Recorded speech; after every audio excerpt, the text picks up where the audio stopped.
Hi, this is Thomas Sheltra for my second video for Module 8, Unit 3, Activity 1, which is looking at InTASC Standards 1, 2, and 3.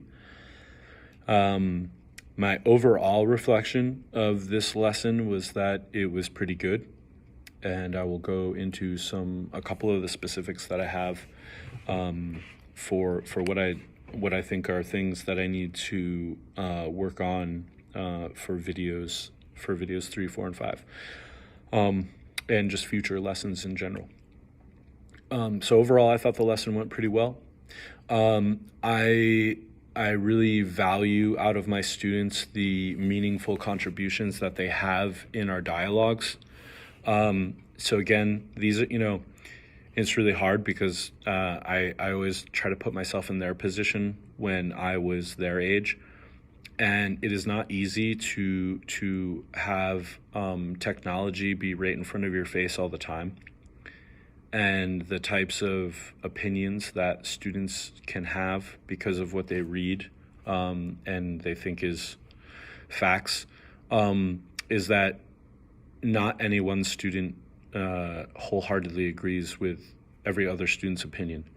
And so I find that in my classes, we can really get into a lot of great dialogues. And because these students are coming from low socioeconomic backgrounds, they're coming from a place of low self-worth.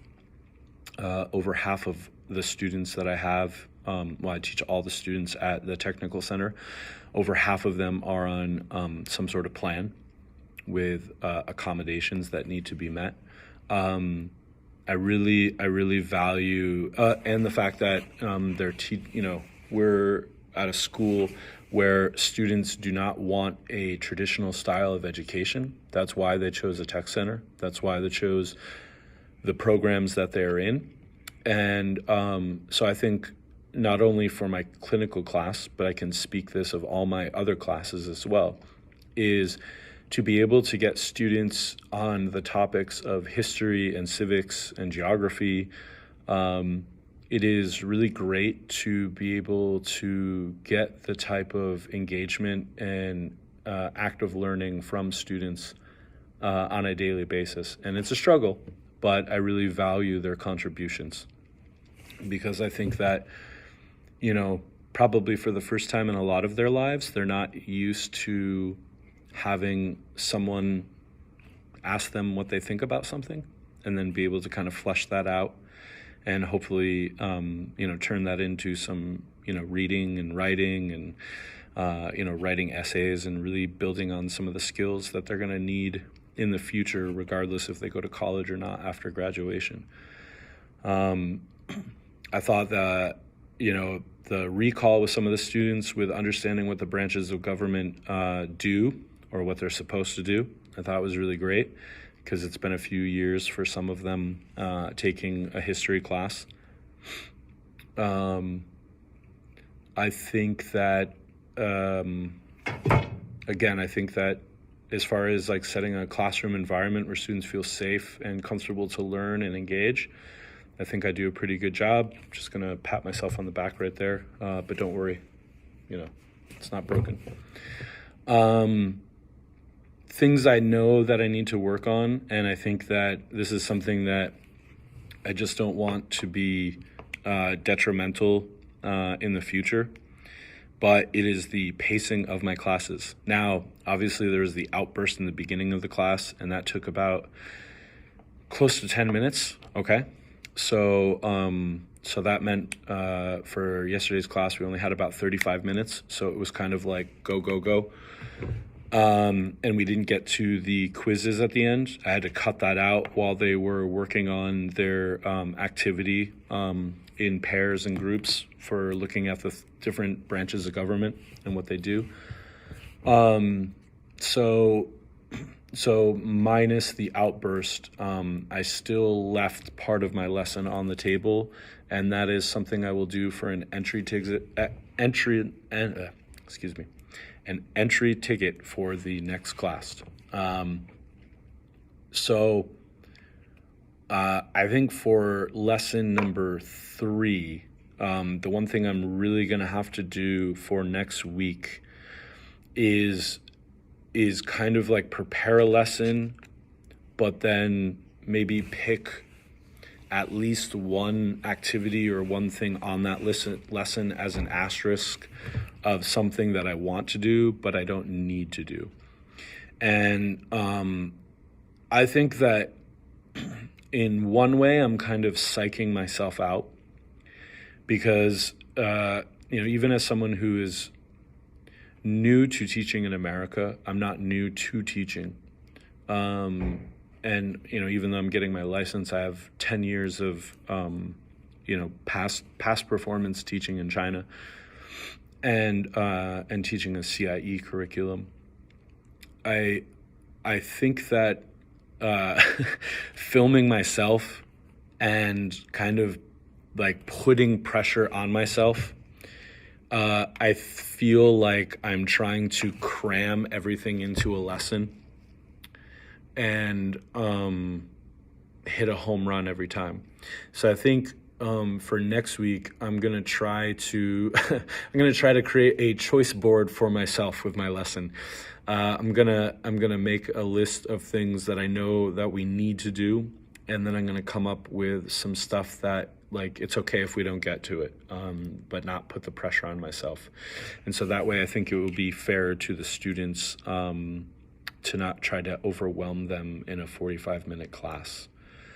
And then I guess the most important thing to reflect on is the outburst of the student, who I will just call him KS because I can't remember if I called his name in the video, but still want to give him just a little bit of privacy.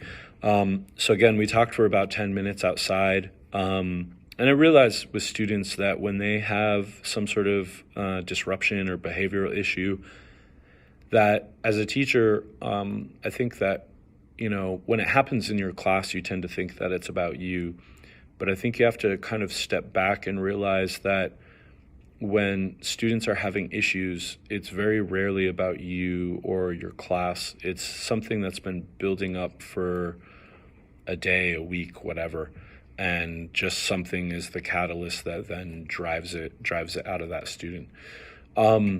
That was the first time that particular student had an outburst like that in class. It's not the first time that they've been disruptive, but it is the first time with this particular student where I've had to ask them to leave the classroom and go outside with them and speak to them.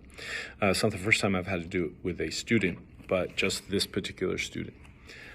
And it was difficult for me because I really, this student is going to be the one I'm focusing on with my case study.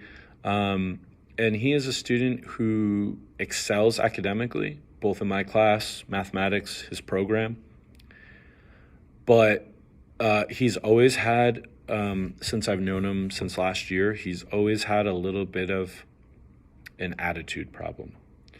And granted, it's always been more of like excitement, but there are times where he goes overboard. This is the first time where he's thrown a desk around.